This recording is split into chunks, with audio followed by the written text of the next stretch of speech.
नमः। जनो जानन्निदं सत्यं मुच्यते भवबन्धनात्। श्री स्वामिनारायण भगवाननी जय। अक्षर पुरुषोत्तम महाराजनी जय। गुणातीतानंद स्वामी महाराजनी जय। भगतजी महाराजनी जय। शास्त्रीजी महाराजनी जय। योगीजी महाराजनी जय। प्रमुख स्वामी महाराजनी जय। महंत स्वामी महाराजनी जय। सूरत अक्षरधाम महोत्सवनी जय। स्वामीनारायण हरे, स्वामीनारायण हरे। वचनामृत ग्रहणांत्यનું બીજું સર્વે અર્થ સિદ્ધ થયાનું પ્રગટ ગુરુરૂપ હરિનું સ્વામિનારાયણ હરે સંવત 1882 જ્યેષ્ઠ સુધી છઠને દિવસ સાંજને સમયે સ્વામી શ્રી સહજાનંદજી મહારાજ શ્રી ગરડા મધ્ય દાદા કાચરના દરબારમાં શ્રી વાસુદેવ નારાયણના મંદિરના ફળિયાને વિશે બાજોટ ઉપર વિરાજમાન હતા અને મસ્તક ઉપર શ્યામ છેડાની ધોળી પાગ બાંધી હતી અને શ્વેત ચાદર ઓઢી હતી અને શ્વેત ખેસ પહેર્યો હતો અને પાઘને વિશે મોગરાના પુષ્પનો તોરો ખોસ્યો હતો અને પોતાના મુખારવિંદની આગળ મુનિ તથા દેશ દેશના હરિભક્તની સભા ભરાઈને બેઠી હતી. પછી શ્રીજી મહારાજ બોલ્યા છે, આપણે અંત ભાગમાં પહોંચી જઈએ છીએ. જેવી એ જીવને પરોક્ષને વિશે પ્રતીતિ છે તેવી પ્રત્યક્ષને વિશે દ્રઢપણે પ્રતીતિ થતી નથી. તે શ્રુતિમાં કહ્યું છે જે જેવી પરોક્ષ દેવને વિશે જીવને પ્રતીતિ છે તેવી જો પ્રત્યક્ષ ગુરુરૂપ હરિને વિશે આવે તો જેટલા અર્થ પ્રાપ્ત થવાના કયા છે તેટલા સર્વે અર્થ તેને પ્રાપ્ત થાય છે. અને જ્યારે આવો સંત સમાગમ પ્રાપ્ત થયો ત્યારે દેહ મૂકીને જેને પામવા હતા તે તો દેહ છતાં જ મળ્યા છે. માટે જેને પરમપદ કહીએ, મોક્ષ કહીએ, તેને છતે દેહ જ પામ્યો છે. અને આ વાર્તા જે કહી તે જણાય છે તો જાડી જેવી, પણ એ તો અતિશય ઝીણી છે. તે જે એવી રીતે વર્તતો હોય તેને એમ સમજાય છે એ વાર્તા અતિ ઝીણી છે અને બીજાને તો સમજ્યામાં પણ આવે નહીં એવી અતિશય ઝીણી વાર્તા છે. એમ વાર્તા કરીને શ્રીજી મહારાજ જય સચ્ચિદાનંદ કહીને પોતાના ઉતારામાં પધાર્યા. આ વચનામૃતની અંદર મહારાજે વાત કરેલી છે કે જેવી પરોક્ષ દેવને વિશે જીવને પ્રતીતિ છે તેવી જો પ્રત્યક્ષ ગુરુરૂપ હરિને વિશે પ્રતીતિ આવે તો જેટલા પણ અર્થો સિદ્ધ કરવાના કયા છે તે તમામ અર્થોની સિદ્ધિ થઈ છે. આપણે જ્યારે હિન્દુ શાસ્ત્રોનો આપણે અભ્યાસ કરીએ તો આપણને ખ્યાલ આવે છે કે 4 અર્થોની સિદ્ધિ એની વાતો એ આપણા શાસ્ત્રોમાં કરવામાં આવેલી છે. ધર્મ, અર્થ, કામ અને મોક્ષ.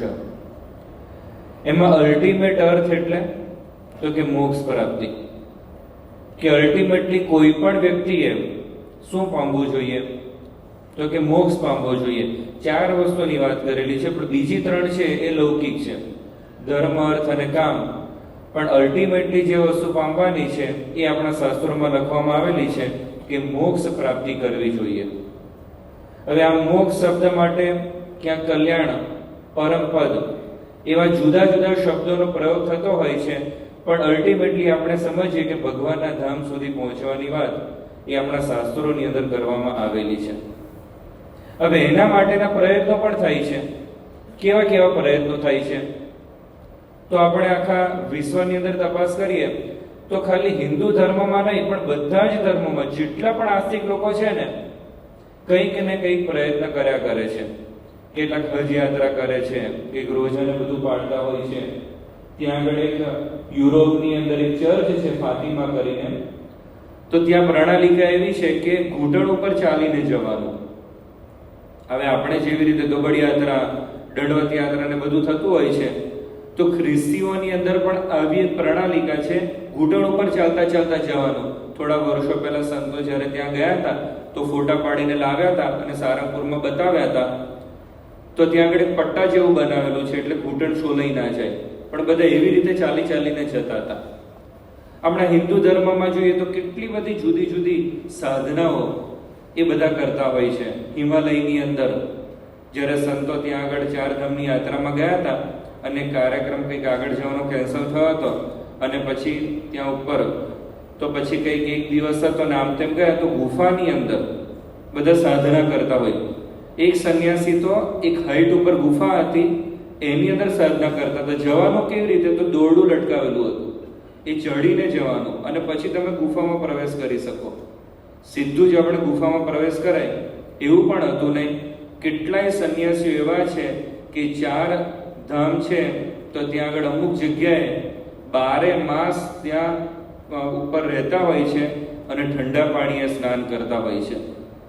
તો સાધનાઓ તો આખા ભારતની અંદર જુદી જુદી કેટલી બધી હોય છે. જ્યારે અહીં આગળ અમે તો સારંગપુરમાં રહીએ છીએ તો અમુક સિઝન એવી હોય, એટલા બધા લોકો પદયાત્રા કરતા કરતા ત્યાં સારંગપુરમાં હનુમાનજીના દર્શન કરવા માટે આવતા હોય છે. ટૂંકમાં જુદી જુદી ઘણી બધી સાધનાઓ કરવામાં આવે છે. શ્રીજી મહારાજ પણ અહીં આગળ મોક્ષ પ્રાપ્તિની વાત કરે છે. બધા જ લોકો મોક્ષ પ્રાપ્તિ માટે પ્રયત્ન કરે છે. તો મહારાજ પણ મોક્ષ પ્રાપ્તિની વાત કરે છે. મહારાજ મોક્ષ પ્રાપ્તિ માટે શું કહે છે કે જેવી પરોક્ષ દેવને વિશે જીવને પ્રતીતિ છે તેવી પ્રત્યક્ષમાં પ્રતીતિ લાવવી. જો જે સાધનાઓ બધા કરે છે ખોટી નથી, બરાબર છે, પણ અલ્ટિમેટલી ક્યાં સુધી પહોંચવાનું છે? તો અલ્ટિમેટલી સાધના આપણા માટે એ હોવી જોઈએ કે પ્રત્યક્ષમાં પ્રતીતિ. હવે પ્રત્યક્ષમાં પ્રતીતિ માટે પહેલામાં પહેલું પગથિયું તો એ આવે કે પ્રત્યક્ષ હોવા જોઈએ. કોઈક વ્યક્તિ આ પૃથ્વી પર એવા હોય કે જે ભગવાનનું સ્વરૂપ હોય, એમની અંદર પ્રતીતિ લાવવાની વાત એ મહારાજે આપણને કરેલી છે. આ વિધાન દ્વારા મહારાજે બીજી પણ એક વાત કહી દીધેલી છે કે તેઓ કોઈ પણ સ્વરૂપે સતત આ પૃથ્વી ઉપર પ્રગટ રહેવાના છે. હવે અહીં આગળ આ જે આખી પંક્તિ છે એના ઉપર જ આપણે થોડોક વધારે અભ્યાસ કરીએ તો મહારાજે જે પ્રત્યક્ષમાં પ્રતીતિ કરવાની વાત કરેલી છે ને એ બહુ જ મોટી સાધના છે. અનાદિકાળથી માણસ આ સંબંધી સાધનાની અંદર ફેલ થતો આવ્યો છે. જો મહારાજે અહીં આગળ ખાલી એવી વાત નથી કરી કે પ્રત્યક્ષમાં પ્રતીતિ લાવો, પણ કેવી વાત કરી છે? જેવી પરોક્ષ દેવમાં જીવને પ્રતીતિ છે તેવી પ્રત્યક્ષમાં પ્રતીતિ લાવવી.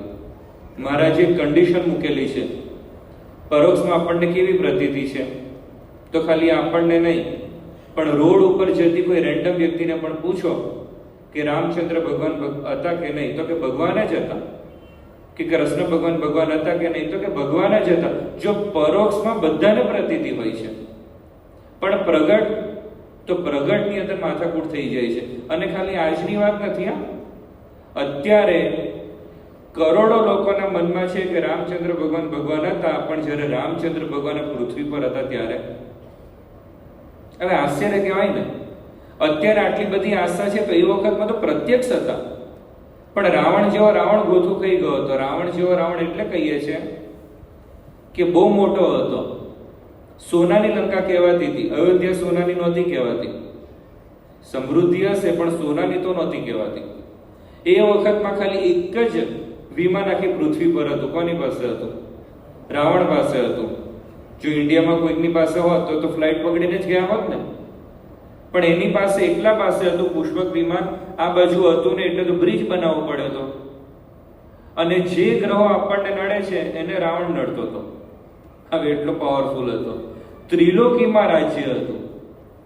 અત્યાર સુધીમાં જેટલા પણ મોટા મોટા રાજાઓ છત્રપતિ આ પૃથ્વી ઉપર થઈ ગયા એ બધા જ આ પૃથ્વીના ટુકડાના માલિકો થયા છે. પણ એની સામે રાવણ માટે કહેવાય છે કે ત્રિલોકીમાં રાજ્ય હતું. આટલેથી અટકતો નથી.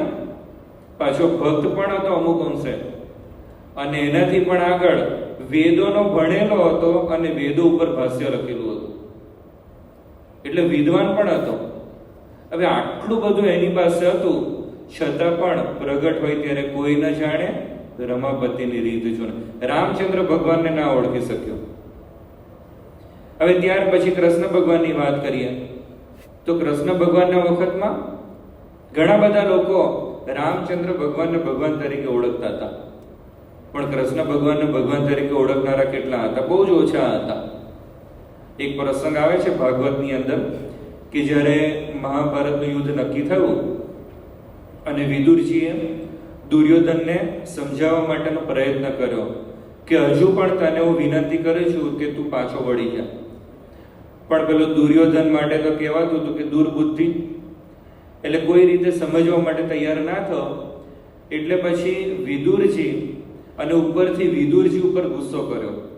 વિદુરજીએ વિચાર કર્યો, તો પોતે સાધુ વૃત્તિના હતા, પણ એમને વિચાર કર્યો કે આટલું મોટું યુદ્ધ થશે અને મારી આંખ સામે મારા બધા રિલેટિવ્સ મરી જશે, મારે આ યુદ્ધ જોવું નથી. અને એમને એમનું જે ધનુષ્ય હતું એ પોતે પણ એ ઘરાણાના હતા, એટલે ઘણું બધું એમની અંદર પણ કૌશલ્ય હોય અને આવી બધી વિદ્યા બેઝિક તો શીખેલા હતા. પણ એ ધનુષ્ય એ નીકળતી વખતે મહેલના ટોડલા ઉપર લટકાવી અને અવધૂત વેશે નીકળી ગયા. અને ત્યાર પછી ઘણા વર્ષો પછી એમને ઉદ્ધવજી મળ્યા. હવે એમને મહાભારત યુદ્ધના તો પ્રસંગો ખબર પડી ગયેલી અને એ પણ ખબર પડી ગઈ હતી કે મહાભારતના યુદ્ધની અંદર દુર્યોધન છે એ એની આખી સેના એ હારી ગઈ છે, બધા જ કૌરવોનું મૃત્યુ થઈ ગયું છે. પણ ત્યાર પછીની કથા એમને ખબર નહોતી. એટલે જ્યારે ઉદ્ધવજી મળ્યા યમુનાજીના કિનારે અને આવી રીતે બે મિત્રો ઘણા વર્ષો પછી મળતા હોય એટલે એકદમ જ બંનેને એકદમ જ હરખ આવી ગયો, બંને ભેગા થયા. અને એ વખતે વિદુરજીએ ઉદ્ધવજીને એકદમ જ પૂછવાનું ચાલુ કર્યું કે શ્રી કૃષ્ણ ભગવાન મજામાં તો છે ને? કે વસુદેવ અને દેવકી શું કરે છે? શ્રી કૃષ્ણ ભગવાનના દીકરાઓ સામ ને એ બધા પણ મજામાં તો છે ને? વિદુરજીને ખબર નહોતી કે યાદવા સ્થળી પણ થઈ ગઈ છે. એમને ખાલી મહાભારત સુધીના સમાચાર ખબર હતી.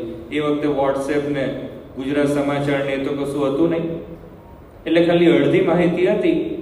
જ્યારે એમને આ યાદવો સંબંધી પૂછતાછ ચાલુ કરી તો એ વખતે ઉદ્ધવજી એકદમ જ શોકમગ્ન થઈને બોલવા લાગ્યા કે દુર્ભગવત લોકોયમ યદવો નિતરામ અપી.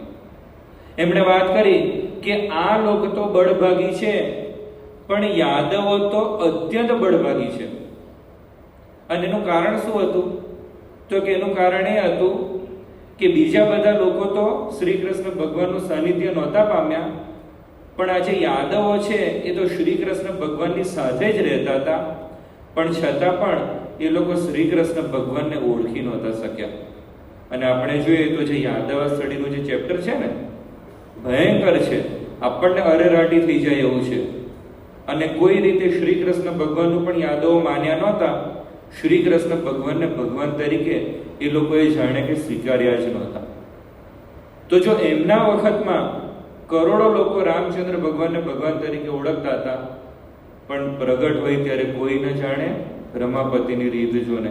ત્યાર પછી આપણે જોઈએ તો શ્રીજી મહારાજના વખતમાં કેટલો વિરોધ, મોટા મોટા રાજાઓ વિરોધની અંદર હતા, અથવા તો રાજાના જે દીવાનો હોય એ બધા વિરોધની અંદર હતા. દીવાનો આખા રાજ્યનું સંચાલન કરે એટલી બધી બુદ્ધિ ક્ષમતા હતી, પણ શ્રીજી મહારાજને ઓળખી નહોતા શક્યા. તો પ્રગટને ઓળખવા એ મોટામાં મોટી સાધના છે. અને સાધનાનું મૂળ શું છે? તો એના મૂળમાં ભગવાને જે સિલેબસ નક્કી કર્યો છે ને, કે ભગવાન આ પૃથ્વી પર આવે ત્યારે સામાન્ય મનુષ્ય જેવા જ ચરિત્ર કરે, પણ મહારાજે પોતે પંચાળા 4માં કીધેલું છે કે જે બુદ્ધિવાન હોય તે થોડોક વિચાર કરે તો ખબર પડે કે આપણા જેવા નથી. થોડોક વિચાર કરવો પડે, બાકી આપણા જેવા જ લાગે. કારણ એનું એ છે કે તમે અત્યારે પણ મહંત સ્વામી મહારાજને જો, જે રીતે કોઈ પણ દાદા હોય એમને ટેકો આપીને ચલાવવા પડે એવી રીતે ચાલે છે. જો આપણને જ્યારે કહેવામાં આવે કે તમે શ્રીજી મહારાજની કલ્પના કરો, તો આપણામાંથી કેટલા લોકો એવા હશે કે જેમને એવી કલ્પના થાય કે મહારાજ ગરડા થઈ ગયા છે અને એમની આંખો પણ ઊંડી ઉતરી ગઈ છે, વાળ બધા સફેદ થવા આવ્યા છે અને બીમાર છે, પલંગમાં સૂતેલા છે અને બાજુમાં દવાની બોટલ છે અને ખોખો ખોખો કરે છે. આવી કલ્પના આપણને ક્યારેય પણ થાય છે? જ્યારે પણ શ્રીજી મહારાજની વાત આવે તો હાથમાં ગુલાબ હોય અને જડિયાના વસ્ત્રો પહેર્યા હોય, આવી બધી કલ્પનાઓ આપણને થાય છે. પણ જે વખતમાં શ્રીજી મહારાજ પૃથ્વી પર હતા તો એ વખતમાં લોકોએ શ્રીજી મહારાજને બીમાર પડતા પણ જોયા હશે. શ્રીજી મહારાજે જે મનુષ્ય ચરિત્ર કરેલા છે એ બધા મનુષ્ય ચરિત્ર એના સાક્ષી થયા હશે, ઉંમર થતી જોઈ હશે. જ્યારે આ ફોર્મની અંદર આપણે ભગવાનને જોઈએ છે ત્યારે એમનામાં પ્રતીતિ લાવી અઘરી પડે છે. કારણ કે જેવી રીતે આપણા દાદા છે બીમાર પડે છે, એવી જ રીતે મહારાજ પણ બીમાર પડે છે.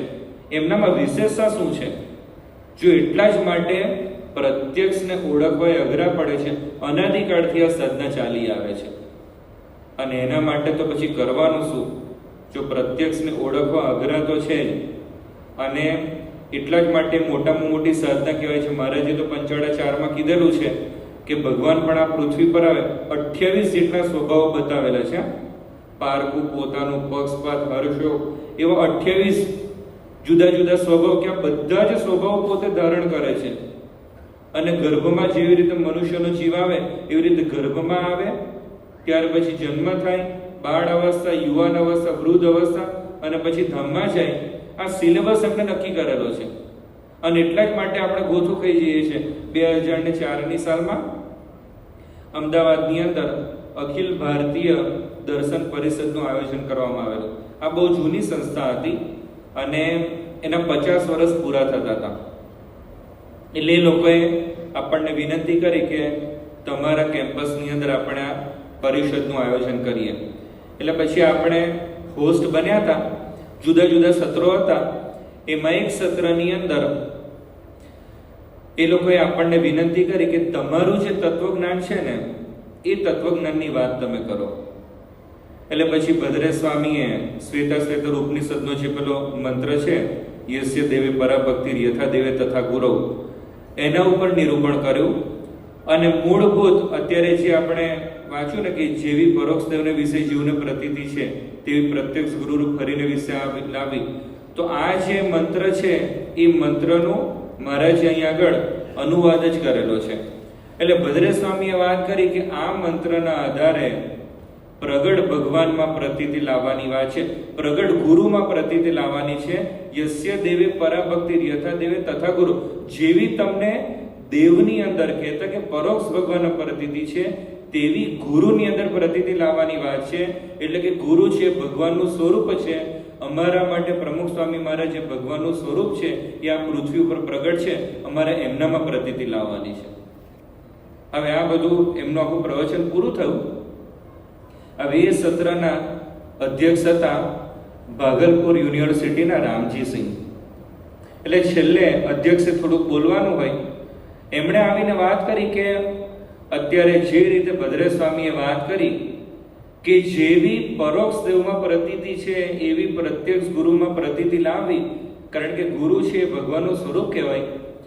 એમણે વાત કરી કે કેવી રીતે મનાય કે જે વ્યક્તિ આપણી આંખ સામે છે એ સાક્ષાત ભગવાનનું સ્વરૂપ હોય, કે એમનો આપણે સ્પર્શ કરી શકીએ, એમની સાથે વાતચીત કરી શકીએ. કારણ કે ભગવાન શબ્દ જ્યારે આપણા કાન ઉપર પડે છે તો આપણું મન ક્યાં પહોંચી જાય છે? ભૂતકાળમાં પહોંચી જાય છે ને. કે ભગવાન એટલે શું?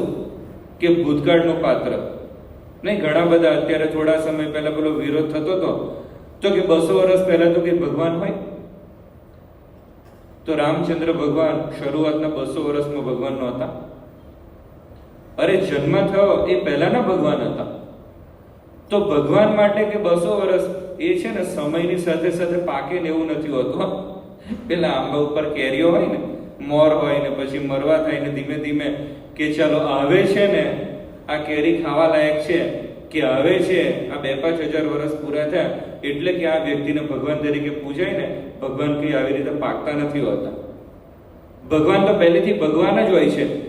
પણ આ રામજી સિંહે વાત કરી કે જે વ્યક્તિ મારી આંખ સામે છે કેવી રીતે પ્રતીતિ લાવું કે સાક્ષાત ભગવાનનું સ્વરૂપ છે. તો જો આજની તારીખે પણ આ મોટામાં મોટો પ્રોબ્લેમ હોય છે. બીજી એક વાત મહારાજે શું કરેલી છે? તો બીજી વાત મહારાજે એ કરેલી છે કે જેવી પરોક્ષ દેવને વિશે જીવને પ્રતીતિ છે તેવી પ્રત્યક્ષ હરિને વિશે નહીં, પ્રત્યક્ષ ગુરુરૂપ હરિને વિશે. હવે ગુરુરૂપ વિશેષણ છે ને એ આપણા માટે બહુ મહત્વનું છે.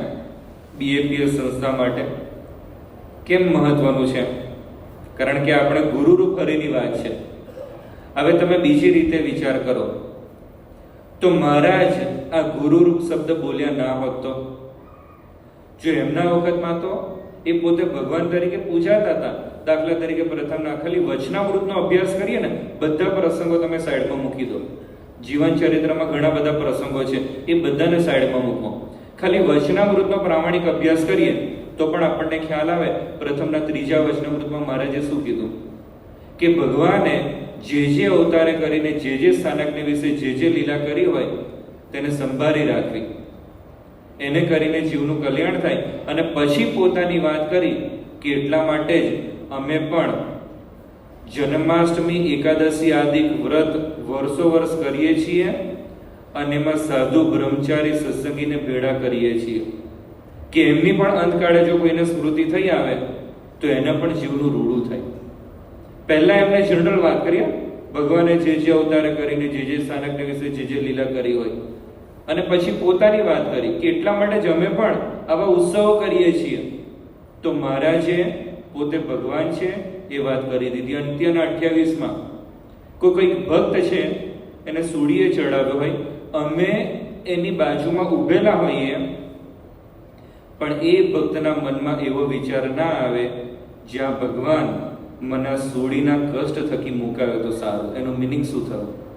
પોતે ભગવાન છે એવી વાત કરી અંત્યના 38માં વચનામૃતમાં કે સર્વોપરી એવા જે પુરુષોત્તમ ભગવાન એ જ કૃપાએ કરીને જીવોના કલ્યાણને અર્થે આ પૃથ્વીને વિશે સર્વજનને નયન ગોચર વર્તે છે, તમારા ઈષ્ટદેવ છે અને તમારી પૂજાને અંગીકાર કરે છે. તો આમાં પણ પોતે ભગવાન છે એવી વાત આવી જાય છે. તો મહારાજને જો પોતાની જ વાત કરવી હોત તો ગુરુરૂપ શબ્દ મૂકવાની જરૂર નહોતી. પણ એમને ખબર હતી આ વચનામૃત છે ને એ જાણે કે બીએપીએસ સંસ્થા માટે છે. હવે આપણે જ આ માનીએ છીએ એવું નથી, આ તો અખિલ સ્વામિનારાયણ સંપ્રદાય માને છે.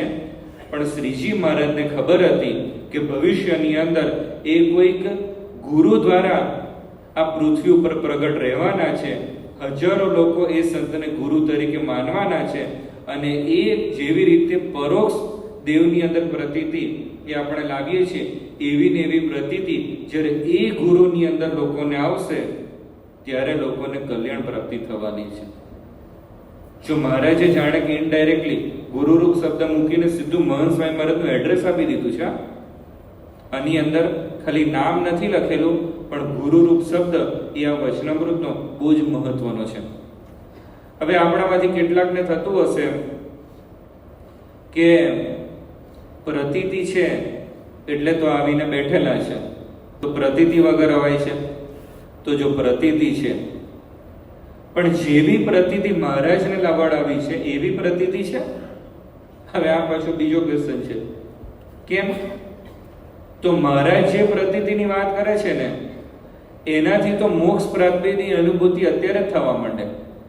એક વખત એક માણસે બે બહુ જ ઊંચા બિલ્ડિંગની વચ્ચે દોરડું બાંધ્યું અને પછી એને શું કર્યું તો દોરડાના એક છેડેથી ચાલતા ચાલતા બીજા છેડે ગયો અને બીજા છેડેથી ચાલતા ચાલતા પાછો પહેલા છેડે આવ્યો. એટલે નીચે બધું ટોળું ભેગું થઈ ગયું અને બધી પબ્લિક તો બધી આમ છે ને બધું ચીયર્સ અપ કરવા લાગી. અને ત્યાર પછી જે પેલો માણસ હતો એને શું કર્યું તો સાયકલ ઉપર એક છેડેથી બીજા છેડે ગયો અને બીજા છેડેથી પાછો પહેલા છેડે આવ્યો. એટલે જે બધા નીચે ઓડિયન્સમાં બેઠેલા હતા એ તો એકદમ જ ખુશ થઈ ગયા અને આમ સ્ટેન્ડિંગ ઓવેશન આપવા લાગ્યા. પછી પેલા માણસે 50 કિલોનું વજન એ પોતાના ખભા ઉપર લટકાવ્યું, એક છેડેથી બીજા છેડે ગયો અને બીજા છેડેથી પાછો પહેલા છેડે આવ્યો. અને જે પબ્લિક હતી એ લોકો તો વન્સ મોર નહીં, જેમ જેમ ખેલ આગળ જતો જાય એટલે લોકોમાં પણ ઉત્સાહ વધતો જતો હોય છે. એટલે વન્સ મોર થવા લાગ્યો. એટલે પછી પેલા માણસે કીધું કે તમને વિશ્વાસ છે કે હજુ પણ એક વખત હું એક છેડેથી બીજા છેડે અને બીજા છેડેથી પાછો પહેલા છેડે આવી શકું? તો કે વિશ્વાસ છે. કે તમને પ્રતીતિ છે? અરે પ્રતીતિ છે, 100% પ્રતીતિ છે. અરે 100% પ્રતીતિ છે. ખરેખર પ્રતીતિ છે, ખરેખર પ્રતીતિ છે. પેલા એ કીધું કે અહીંયા આગળ કેટલાક લોકો એવા છે કે નાના નાના ટેણિયાઓને લઈને આવેલા છે. તમારામાંથી કોઈક મને તમારું ટેણિયું આપો, એના ઉપર હું મારા ખભા ઉપર બેસાડીશ, એક છેડેથી બીજા છેડે જઈશ અને બીજા છેડેથી પહેલા છેડે આવીશ. શું થયું? ટોળું વિખેરાઈ ગયું. આપણા દીકરાનો નંબર ના લાગી જાય. તો પ્રતીતિ હતી ને. પેલા 3 વખત પૂછ્યું હતું અને 3 વખતે એને કીધું હતું, પેલા લોકોએ કીધું હતું કે પ્રતીતિ છે. તો પ્રતીતિ હતી ને. જો પ્રતીતિ હતી, જોઈએ એવી પ્રતીતિ નહોતી. કે તમે હજુ એક વખત તમારી રીતે પ્રયત્ન કરતા હોય તો અમને વાંધો નથી, પણ જ્યારે તમે અમારા દીકરાની વાત કરો છો ત્યારે પ્રતીતિ નથી. આપણા માટે પણ આવું છે. સભામાં આવીને બેઠેલા છે, પ્રતીતિ 100% છે આપણને, કે પ્રતીતિ વગર અહીં આગળ આવું શક્ય નથી. પણ જેવી પ્રતીતિ એ શ્રીજી મહારાજને અપેક્ષિત છે એવા પ્રકારની પ્રતીતિ તો નથી છે. જો એવા પ્રકારની પ્રતીતિ હોય તો આપણને આ લોકોનું સુખ દુઃખ કશું અડી જ ના શકે. જે આપણને વારે વારે ડિપ્રેશન આવે, મૂંઝવણ થાય, ફ્રસ્ટ્રેશન આવે, આ બધું થતું હોય છે ને. ક્યારેક આપણા સ્વભાવ પણ ઝડકી ઉઠે, ગુસ્સો આવે, ખોટું લાગી જાય. આ જે બધું જ્યાં સુધી થશે ત્યાં સુધી આપણે સમજવાનું કે જોઈએ એવી પ્રતીતિ નથી આવી. તો આ પ્રતીતિ કેવી રીતે આવે? તો મહારાજે જ વચનામૃતમાં વાત કરેલી છે કે સત્પુરુષના વચને કરીને આવે.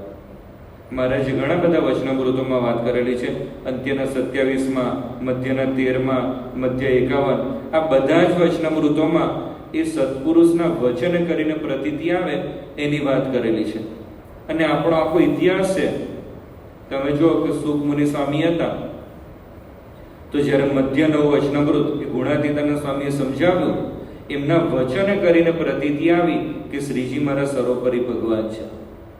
એવી જ રીતે નિર્ગુણદાસ સ્વામી એક પત્રમાં લખ્યું હતું કે પહેલા તો શ્રીજી મહારાજને બીજા દેવતા જેવા કહેવામાં થડકો થતો હતો, પણ જ્યારે ભગતજી મહારાજનો સમાગમ મળ્યો ત્યાર પછી તો શ્રીજી મહારાજને સર્વોપરી કહેવામાં પણ લેશ માત્ર પણ થડકો થતો નથી.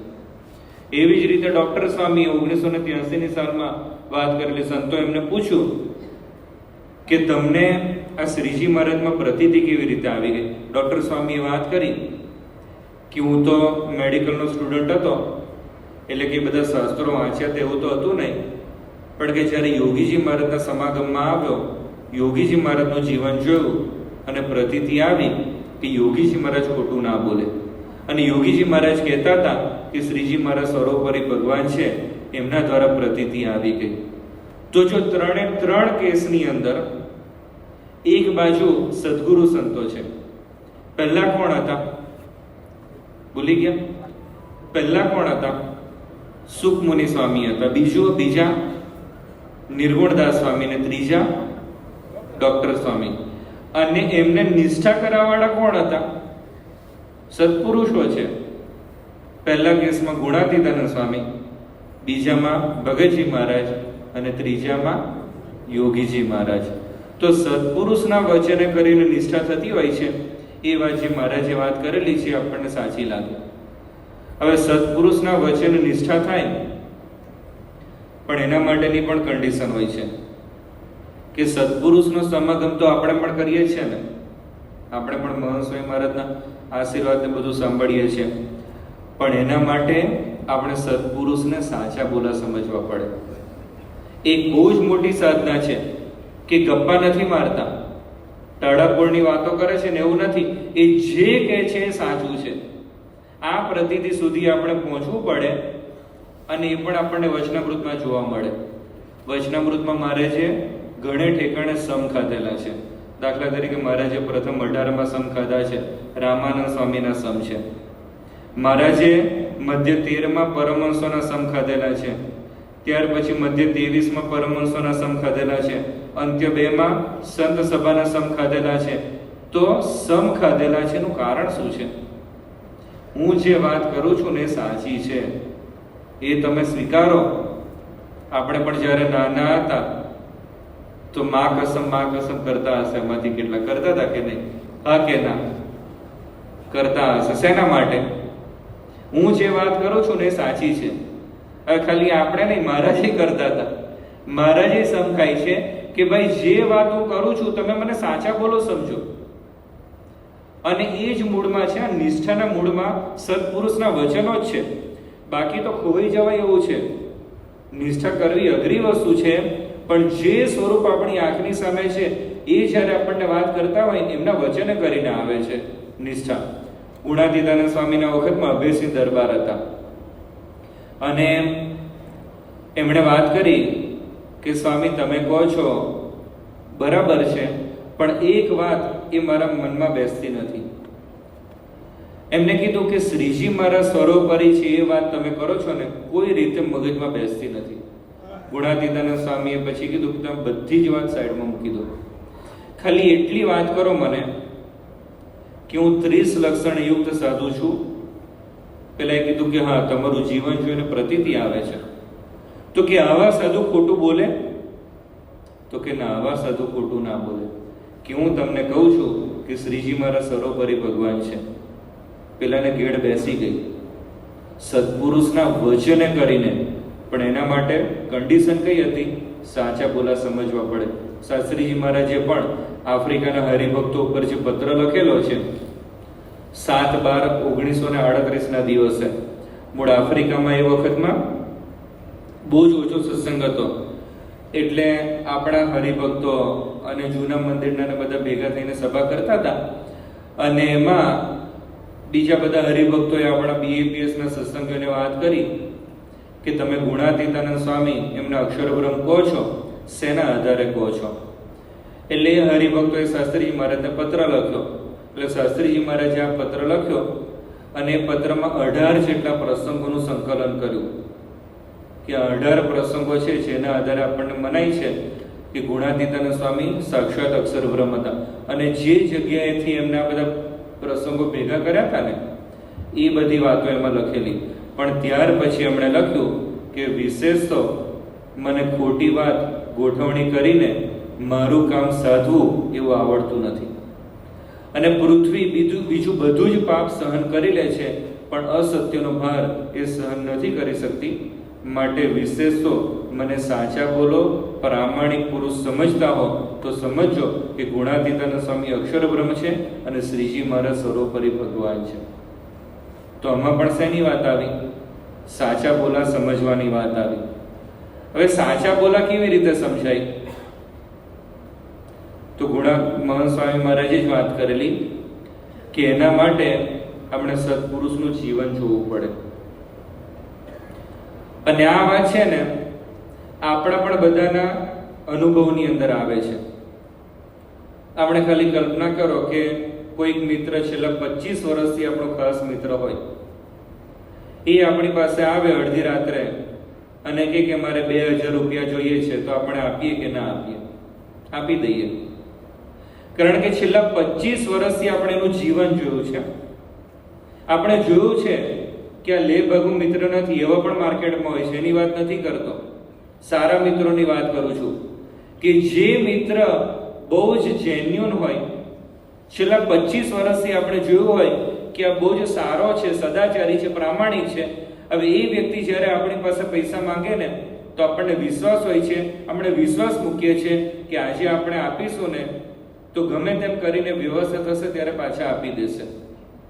હવે એના એ જ મિત્રએ પહેલા દિવસે આપણી પાસે પૈસા માંગ્યા હોત, પહેલા દિવસે એટલે મિત્રતાનો આરંભ જે દિવસે થયો હોય, જે દિવસે આપણે એમની જોડે પહેલી વખત યોગમાં આવ્યા હોય, એ દિવસે એ જ મિત્રએ આપણને 2000 રૂપિયા આપણી પાસે માંગ્યા હોત તો આપણે આપ્યા હોત? ના આપીએ આપણે. કારણ કે આપણને પ્રતીતિ નથી. જ્યારે આપણે જીવન જોઈએ છે ત્યારે આપણને પ્રતીતિ આવે છે કે આ વ્યક્તિ સાચી છે. હવે આ જ વસ્તુ એ સત્પુરુષોના જીવન માટે પણ અપ્લાય થાય છે કે આપણે મહંત સ્વામી મહારાજના વચનમાં પ્રતીતિ લાવવાની છે, પણ એ પ્રતીતિનો આધાર પણ શું છે? એમને સાચા બોલા સમજવા પડે, અને સાચા બોલા સમજવા માટે એમનું જીવન જોવું પડે. હવે એમના જીવનની અંદર જુઓ, જેટલા પણ લક્ષણો મહારાજે વચનામૃતની અંદર સંતના લખેલા છે એ બધા જ લક્ષણો આપણને મહંત સ્વામી મહારાજના જીવનમાં જોવા મળે.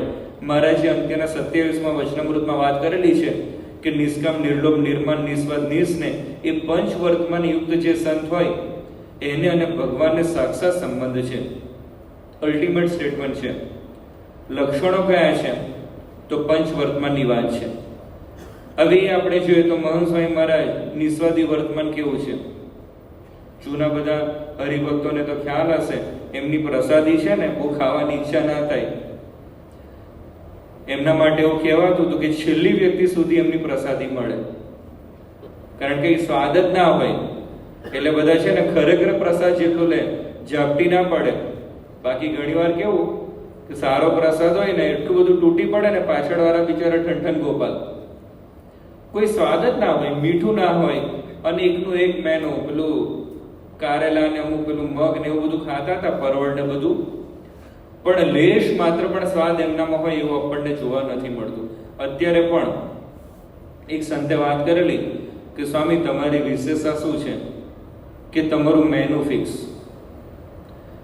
ક્વોન્ટિટી ફિક્સ અને સિક્વન્સ પણ ફિક્સ જમવાની અંદર. હવે આપણે ખાલી 3 દિવસ આવી રીતે જીવી જજો. મેનુ ફિક્સ, જે વસ્તુ આપણે ગઈકાલે ખાધી હોય એની જ વસ્તુ આજે પણ ખાવાની, એની જ વસ્તુ આવતીકાલે પણ. કેટલાય અહીં આગળ બેઠા થાળીઓ પછાડે, બોલો કે આ શું એકનું એક રોજ આવે છે. સ્વામીને એકનું એક જ મેનુ, ક્વોન્ટિટી પણ ફિક્સ, એ હદે ફિક્સ કે સ્વામી કદાચ 2 ની જગ્યાએ 3 ફોડવા ખાય ને.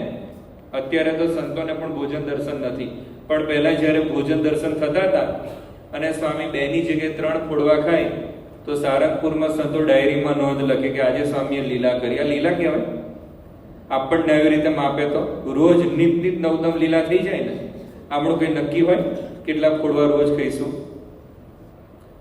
તો ક્વોન્ટિટી પણ ફિક્સ અને સિક્વન્સ પણ ફિક્સ, કે પહેલા શીરો ખાતા હોય ને પછી એ જ રીતે ખાવાનું, કે આ મોટામાં મોટી વસ્તુ છે. તો નિસ્વાર્થી વર્તમાન એ આપણને એમનામાં જોવા મળે. નિષ્કામી વર્તમાન, કેટલા પ્રસંગો ખાલી એમને સંશય થયો હોય ને કે કોઈ કડી ગયું છે એના આધારે પણ એમને ઉપવાસ કરેલા છે. એવા કેટલા પ્રસંગો છે. જ્યારે સ્વામી 2017ની સાલમાં લંડન જતા હતા અને એ વખતે એક રોશન કરીને યુવક હતો, એક ક્રૂ મેમ્બર હતી, અને એ ક્રૂ મેમ્બર જે એર હોસ્ટેસ કે કંઈક હોય ને એની જોડે થોડી વાતો થઈ, અને આપણે નિયમો સમજાવવાના હોય કે સંતોના આવા નિયમો છે, એટલે થોડી વાતો થઈ. પછી પેલી જે બાઈ હતી એને વાત કરી કે મને બ્રહ્મચર્યની વાત સમજાઈ ગઈ. એટલે પછી આ જે રોશન હતો એને થયું કે મેં તમને વાત સમજાવી એના આધારે, તો કે એના આધારે નહીં, પણ જ્યારે મહંત સ્વામી મહારાજની આંખોમાં મેં જોયું ને, એમની આંખોમાંથી તેજ નીકળતું જોવા મળ્યું.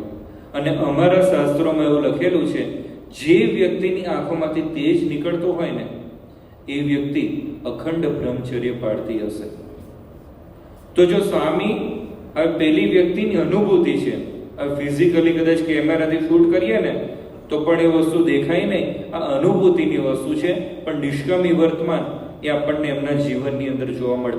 નિર્માની વર્તમાન, સ્વામી જ્યારે 2020ની સાલમાં નૈનપુરમાં હતા અને સ્વામી બોલ્યા હતા કે મને લાગતું જ નથી કે હું ગુરુ છું, જરાય નહીં.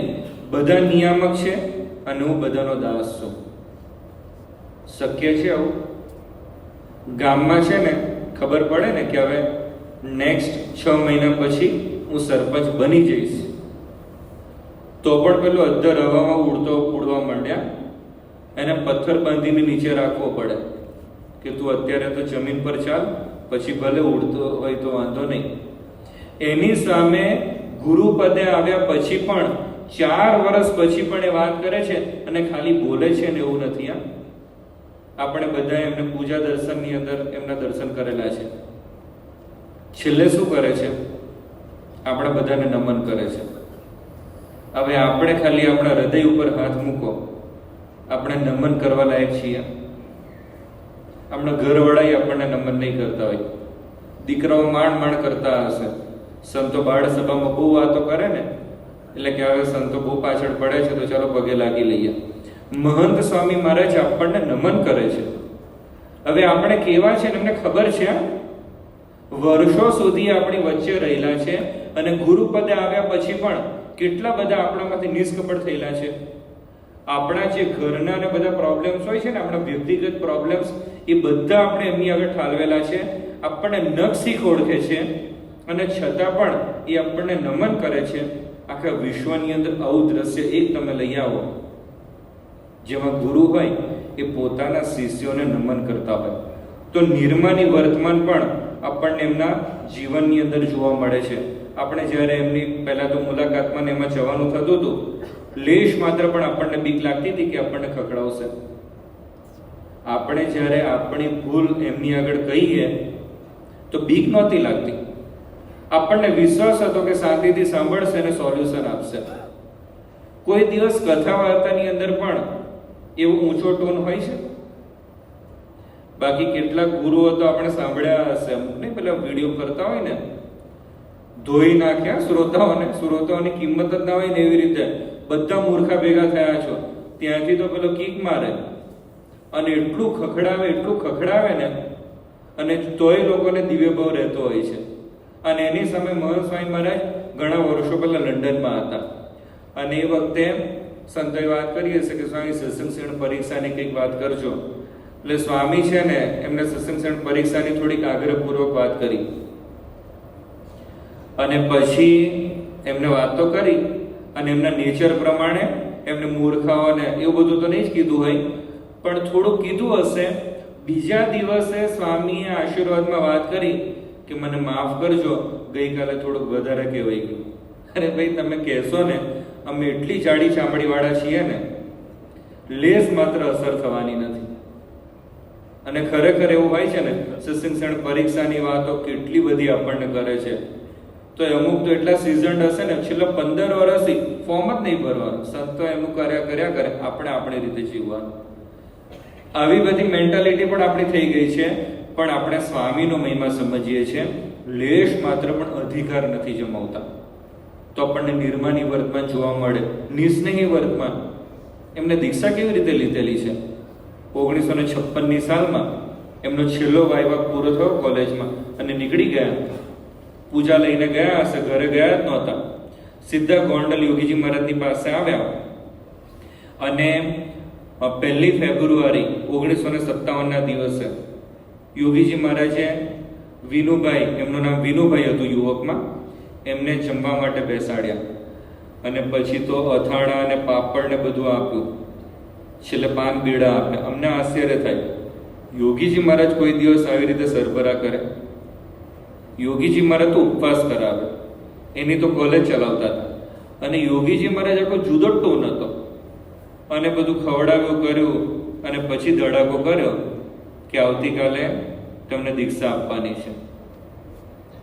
ભલી વ્યક્તિ હલી જાય, કારણ કે દીક્ષામાં પણ અમારે કેવી સિસ્ટમ હોય છે, છેલ્લે 1 મહિનો ઘરે જવાનું થાય છે. આગળ કશ્યપ ભગતના ફાધર હશે, છેલ્લે મહિનો ઘરે આવ્યા હતા અને જેટલા પણ પેલા શુભ સંકલ્પ સ્વામી અહીંના છે ને, છેલ્લે મહિનો તો આવતા જ હોય છે, એ ક્રમ છે. અને એ વખતમાં પણ સિસ્ટમ એવી હતી કે છેલ્લે એમને છે ને શરદ પૂનમે દીક્ષા લેવાની હતી અને છેલ્લે મહિનો ઘરે જવાનું હતું અને સીધો આવા ધડાકો કરે તો વિચારતો હોય ને સ્વામી કે સ્વામી 1 દિવસ ખાલી મને આપો, હું મારા ફાધર મધરને કહી આવું તો ખરો કે મારે દીક્ષા લેવાનો છું. પણ મહંત સ્વામી મહારાજને લેશ માત્ર પણ વિચાર નથી આવ્યો. હા, બીજા દિવસે દીક્ષા લઈ લીધી, કેટલા મહિના પછી ઘરે ખબર પડી હશે. કેટલું બધું નિસ્નેહી વર્તમાન દ્રઢ કહેવાય. આ છે ને, આ વસ્તુ થોડોક આપણે વિચાર કરીએ ને તો જ સમજે એવી વસ્તુ છે. બાકી છેલ્લે પણ એવું હોય કે ફાધર મધરને, રિલેટિવને, મિત્રોને બધાને મળી લઈએ, પણ મહંત સ્વામી મહારાજમાં આ 5 વર્તમાન એ આપણને દ્રઢ થયેલા એ જોવા મળે છે. ત્યાર પછી આપણે જોઈએ તો નિર્મત્સર એવા જે સંત એ ભાગવત ધર્મના અધિકારી છે. મહારાજે કાર્યાણી 6 વચનામૃતમાં સંતનું આ લક્ષણ બતાવેલું છે, નિર્મત્સરપણું. હવે એ પણ આપણને સ્વામીમાં જોવા મળે. સ્વામી જ્યારે 2018માં સારંગપુરમાં હતા અને એ વખતે વોકિંગમાં વચ્ચે રેસ્ટ પીરિયડ હતો અને એમાં શ્રુતિપ્રિય સ્વામી વાત કરી કે સ્વામી, આપણા સનિષ્ઠ હરિભક્ત છે અખિલભાઈ, અને એમને પૂછાવ્યું છે કે બીજી એક સંસ્થાના લોકો છેલ્લા કેટલાય વર્ષોથી એમનું મંદિર પૂરું કરવા માટેનો પ્રયત્ન કરે છે, પણ કોઈ રીતે એ પૂરું થતું નથી. તેમને કીધું કે તમે અમને પૂરું કરી આપો. હવે આજે અખિલેશભાઈ છે ને આપણા સોમપુરા છે અને ત્યાં આગળ રાજસ્થાનમાં રહે છે ને આપણા બધા મંદિરોની ઘણી બધી સાઇટોને બધું એ ચલાવે છે અને આપણા સમર્પિત હરિભક્ત છે.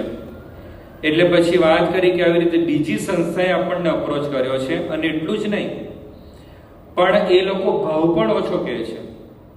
એક તો આપણી જોડે કામ કરાવવું છે અને ભાવ ઓછો કહે છે, તો શું કરવાનું? મહંત સ્વામી મહારાજે વાત કરી કે હા કરવું, આપણે એક જ છીએ ને, બધા સ્વામિનારાયણ ભગવાનના છીએ. અને ત્યારે પછી સ્વામીએ ઉમેર્યું કે દિલ લગાવીને સારામાં સારું કરજો. હવે આપણે જ્યારે થોડુંક જ પેલું હિસ્ટ્રી ચેક કરીએ ને, કોઈ જગ્યાએથી આપણને પોઝિટિવ અનુભવો નથી થતા. ગમે એટલું આપણા સત્પુરુષોએ કોઈકને મદદ કરેલી હોય ને, ટાણું આવે ત્યારે આપણા વિરોધની અંદર જ પડી જતા એવા અત્યાર સુધીના અનુભવો થયા છે. ગમે એટલું આપણે સારું કર્યું હોય અને છતાં પણ હિસ્ટ્રી એવું કહે છે, એની વચ્ચે પણ મહંત સ્વામી મહારાજ છે કે આપણે બધા જ સ્વામિનારાયણના ભક્ત છીએ, એમને કહેજો દિલ લગાવીને કામ કરજો. બાકી ઘણા હોય ને તો કે એને ખબર પાડી દેજો. એ પાછી છેલ્લે એક નોટ મૂકી દે કે એને ખબર પાડજો કે અમારા વગર તમારાથી મંદિર પૂરું થાય ને એવી તમારી હેસિયત નહોતી. અને પછી એ પ્રમાણે પેલો કામ કરે, પેલો બીજી વખત જિંદગીમાં આપણને અપ્રોચ ના કરે. પણ નિર્મત્સરપણું એ આપણને જોવા મળે. કડવા અનુભવો થયા છતાં પણ આવી રીતે લોકો માટે આટલો સદભાવ એ આપણને સ્વામીના જીવનમાં જોવા મળે. સ્વામીએ મહારાજે અંત્યના 35મા વચનામૃતમાં કહ્યું છે કે સરળ સ્વભાવવાળા સાધુના હૃદયમાં ભગવાન સાક્ષાત વિરાજમાન હોય છે. સરળ સ્વભાવ એટલે નિર્ધમપણું, અંદર બહાર એક જ હોય. હવે લગભગ અંદરનું વ્યક્તિત્વ અને બહારનું બધાનું જુદું હોય છે. પણ એની સામે સ્વામી માટે 2018માં જ જ્યારે શ્રુતિપ્રિય સ્વામીને ત્યાં આગળ સારંગપુરમાં સંતોએ કીધું કે તમે મહંત સ્વામી મહારાજના જે પ્રસંગો અથવા તો ગુણો સ્પર્શી ગયા હોય એની વાત કરો. ત્યારે શ્રુતિપ્રિય સ્વામી એટલે એમના સેવક સંત, એમને પહેલી વાત એ કરી કે છેલ્લા કેટલાય વર્ષોથી સ્વામીની જોડે હું વિચરણ કરું છું, એક ગુણ જે મને અત્યંત સ્પર્શી ગયો છે એ છે એમનું નિર્ધમપણું. કે એમને કપટ કરતા આવડતું જ નથી. હવે આવડતું નથી ને આ શબ્દ બહુ ભારે છે.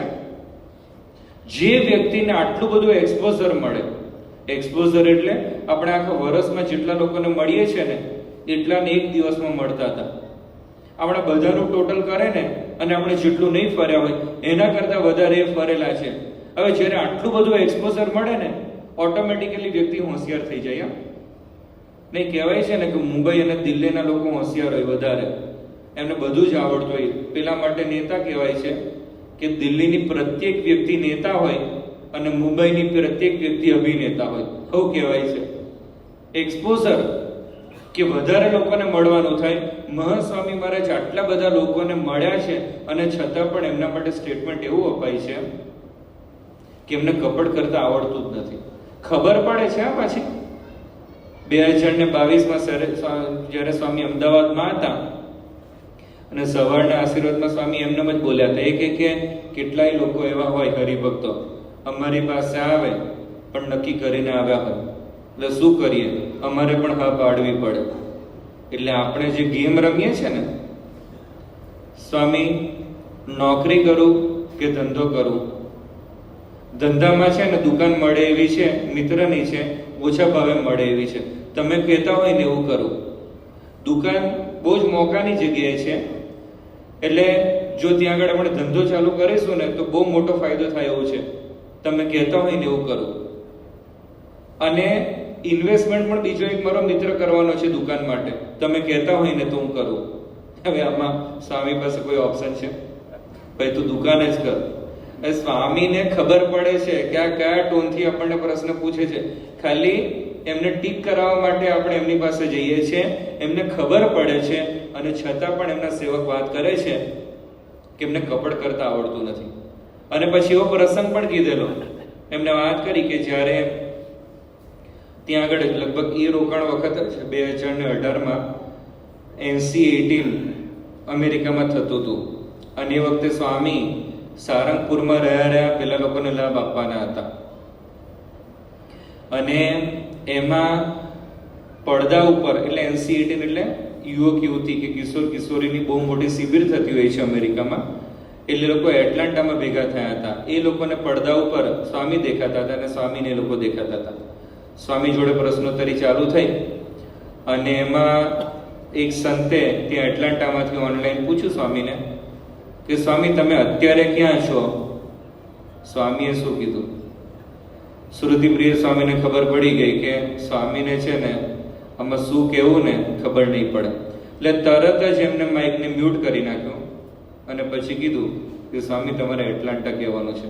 કારણ કે સેવક સમજી ગયા કે પેલા સંતે એવું એટલા માટે પૂછ્યું છે કે સ્વામી કદાચ એટલાન્ટા બોલી જાય ને તો આખી સભામાં આનંદનું મોજું ફરી વળે કે અમે ત્યાં આગળ જ છીએ. એટલે આવા ભાવ સાથે પૂછેલું છે. એટલે સ્વામીને કીધું કે સ્વામી તમારે એટલાન્ટા કહેવાનું છે. માઇકને ફરીથી અનમ્યુટ કર્યું. સ્વામી તમે અત્યારે ક્યાં છો? સ્વામી આમ જોવા લાગ્યા, પછી કે અમે સારંગપુરમાં છીએ. હવે ભાઈ ખબર જ છે આ ખોટું બોલવા જેવું કહેવાય. જો આને આપણે ખોટું બોલીએ એવું સમજીએ તો દિવસમાં 25 વખત ખોટું બોલીએ છીએ.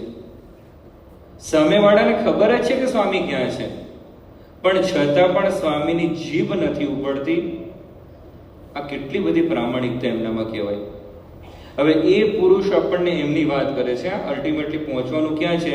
સત્પુરુષના વચન કરીને નિશ્ચય, એની જે વાત છે ને, તો મહંત સ્વામી મહારાજ જ્યારે સારંગપુરમાં હતા 2021માં અને કારિકા જઈ બધા બાળકો ભેગા થયા હતા અને બધા બાળકોએ સ્વામીને પૂછ્યું, પ્રશ્નોત્તરી હતી કે સ્વામી તમે સ્વરૂપે કરીને કોણ છો? સ્વામી ક્ષણના પણ વિલંબ વગર બોલ્યા હતા, અક્ષર છીએ. એ જ રોકાણ વખતે તપોમૂર્તિ નીલકંઠવાણી જે રોબિન્સનમાં પેલી 49 ફૂટની મોટી પેલી મૂર્તિ છે ને, આપણે જોઈએ છીએ ફોટામાં, એની પ્રતિષ્ઠા સ્વામીએ સારંગપુરમાં કરેલી ઓનલાઈન.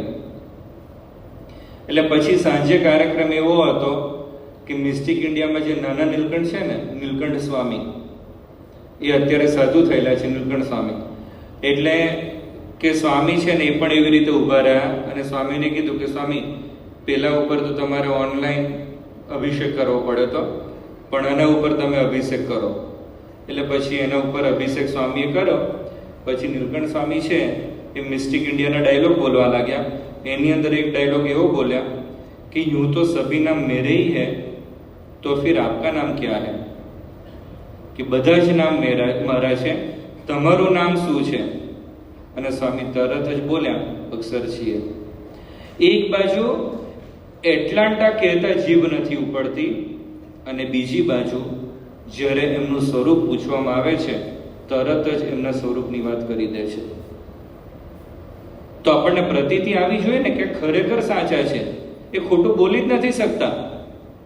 શ્રુતિપ્રિય સ્વામીએ જ વાત કરેલી કે એક વખત કંઈક આ બાજુ ચરોતર બાજુથી કંઈક સારંગપુર બાજુ આવતા હતા અને કંઈક સારંગપુર પહોંચવા આવ્યા હશે અને કોઈ હરિભક્તનો ફોન આવ્યો અને ગાડીમાં હતા અને પૂછ્યું કે તમે ક્યાં છો? એટલે શ્રુતિપ્રિય સ્વામીએ કીધું કે સારંગપુરમાં છીએ, કે હવે પહોંચી જવાના છે. અને પછી પેલા હરિભક્ત એવા ચોંટું હતા તો સ્વામીને ફોન આપ્યો, સ્વામીને પૂછ્યું કે તમે ક્યાં છો? સ્વામીએ સાંભળ્યું હતું કે અમને જવાબ શું આપેલો છે કે સારંગપુર છીએ. સ્વામીએ છતાં પણ કીધું કે અમે સારંગપુરના રસ્તે છીએ. જો આટલું પણ ખોટું નથી બોલાતું, સેવકના મનમાં હશે કે હવે પછી બીજી લપ કરશે કે ક્યાં આગળ છો ને કેટલા કલાકે પહોંચશો ને નહીં, બધું અમુકને આમથી આમથી પૂછ્યા કરવાની ટેવ હોય, એને કોઈ જ નિસ્બત ના હોય અને છતાં પૂછ જ કરે. એટલે કદાચ એ બધી વસ્તુને ટાળવા માટે આવું કીધું હશે. પણ જે પુરુષથી થોડુંક પણ ખોટું નથી બોલાતું, એ જ્યારે પોતાના સ્વરૂપની વાત કરતા હોય કે પોતે અક્ષર છે, તો એની અંદર આપણને પ્રતીતિ આવવી જોઈએ. એમનું જીવન આપણે જોઈએ છે, એમના દર્શન કરીને પ્રતીતિ આવે છે. ઉમેશ શુક્લ જે ઓ માય ગોડ નામનું એક ફિલ્મ બહાર પડ્યું હતું, અને ફિલ્મમાં ધર્મ સંબંધી ઘણું બધું ખંડન કરેલું એવું સાંભળેલું છે. જોયું નથી અમે, પણ આપણને બધા મેસેજ મળે ને. હવે ઉમેશ શુક્લ છે ને એ ફિલ્મના ડિરેક્ટર, અને એ પણ પ્રમુખ સ્વામી મહારાજ શતાબ્દી મહોત્સવમાં આવેલા. અને જ્યારે એમનો ઇન્ટરવ્યુ લીધો, એમને ઇન્ટરવ્યુમાં વાત કરી કે મેં મારી પત્નીને કીધું કે જો કોઈક વ્યક્તિ આપણને પૂછે કે તમે ભગવાનને જોયા છે તો હા પાડજે, કે અમે મહંત સ્વામી મહારાજને જોયા છે, મહંત સ્વામી મહારાજને ગોલ્ફ કાર્ટમાંથી આપણે ઉતરતા જોયા છે ને, એ આપણે ભગવાનને જોયા છે, હા પાડજે. ગળગળા થઈ ગયા હતા. હવે જે વ્યક્તિ ભગવાન અથવા તો ધર્મનું ખંડન કરતી ફિલ્મ બનાવે, કેટલું બધું મનન ચિંતન કર્યું હશે, અને કેટલો અમુક છૂપો નાસ્તિકો પણ એમની અંદર હશે. પણ એ વ્યક્તિ જ્યારે મહંત સ્વામી મહારાજને જોવે છે, ત્યારે એમને પ્રતીતિ આવે છે કે મહંત સ્વામી મહારાજ છે એ ભગવાનનું સ્વરૂપ છે. તો આટલી મોટી આપણને પ્રાપ્તિ થઈ છે, જેવી પરોક્ષ દેવમાં જીવોને પ્રતીતિ છે, જેવી આપણને રામચંદ્ર ભગવાનમાં છે, જેવી આપણને કૃષ્ણ ભગવાનમાં છે, જેવી આપણને શ્રીજી મહારાજમાં છે, એવી ને એવી પ્રતીતિ પ્રત્યક્ષ ગુરુરૂપ હરી કહેતા કે મહંત સ્વામી મહારાજની અંદર આપણને આવે. એ જ આજના દિવસે ભગવાનના ચરણોમાં પ્રાર્થના. શ્રી સ્વામિનારાયણ ભગવાનની જય.